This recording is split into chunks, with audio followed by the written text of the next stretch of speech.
Okay, now let's talk about how to use float in the CSS. So by the definition, float is one property in the CSS which can decide if an element can be pushed to the left or right, allowing the other elements behind it to wrap around it. So float is very often used for the images, but it is also very useful when we are working with the layouts. So elements are floated horizontally, and which means it can be pushed to the left side or the right side, but it cannot be pushed to the up or down. This is very important thing you should keep in mind. And another thing is the elements after the flowing element will flow around it, but however the element before the flowing element will not be affected.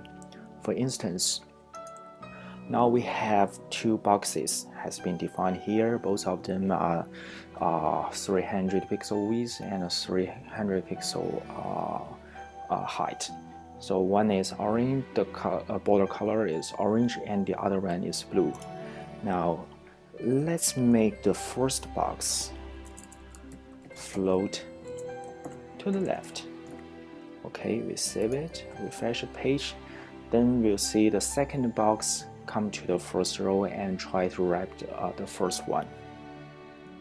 Okay, now if we remove the float of the box 1 and give the float property to the second one, make it to the left, and then we refresh the page, well, you see the first box won't come to the second row to wrap the blue box.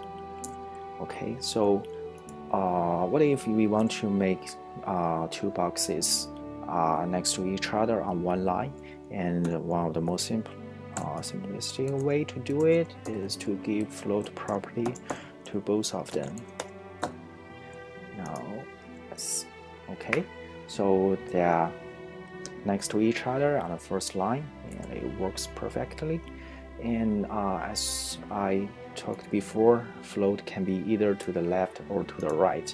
Now, what if I want the second one is float to the right? So, okay. So float is very useful for the layout things, and even especially for the very complicated layout thing, you have to use float very carefully.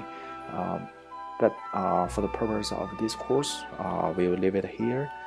If you have any question about, feel free to email me, and I will try my best to help you out. Okay, that's it.